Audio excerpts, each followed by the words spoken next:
শ্রমিক অধিকারীর নামে যে কেসটা হয়েছে, মানে যাকে আমরা ইওর ননসেন বলে চিনি প্রত্যেকটা প্ল্যাটফর্মে, সোশ্যাল মিডিয়া প্ল্যাটফর্মে, তার এগেনস্টে কোনো বড় ক্রিয়েটার কিছু বলছে না।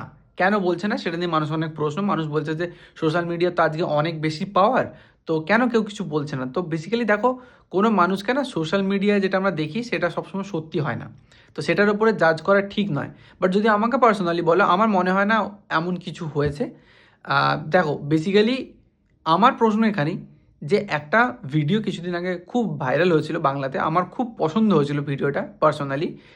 বাটন বলে, যেটা শ্রমিক অধিকারী বা শ্রমিক অধিকারী আপলোড করেছিল তার সব সোশ্যাল মিডিয়া প্ল্যাটফর্মসে, তার অ্যাকাউন্টগুলো থেকে। তো সেই ভিডিওটা পুরোপুরি অ্যান্টি টিএমসি ছিল। বেসিক্যালি আমাদের রুলিং পার্টির যে কারাপশনসগুলো হচ্ছে সেগুলোর এগেনস্টে ভিডিওটা বানানো হয়েছিল।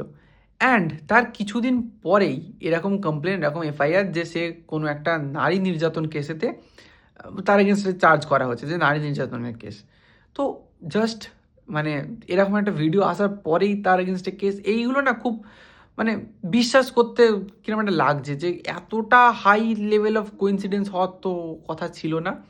আবার অনেকে এরকমও রিপোর্ট করছে যে হ্যাঁ, যে ক্লেমসগুলো এসেছে সেগুলো সত্যি। তো আমার মনে হয় যে বড় ক্রিয়েটাররা কোনো স্টেপ নিচ্ছে না, কারণ জিনিসটা এখনও ক্ল্যারিফাই হয়নি। একটু ক্ল্যারিটি না এলে বড় ক্রিয়েটাররা কেউ কোনো কথা বলবে বলে আমার মনে হয় না, যতক্ষণ না ওটা প্রমাণিত হচ্ছে যে হ্যাঁ সে নির্দোষ।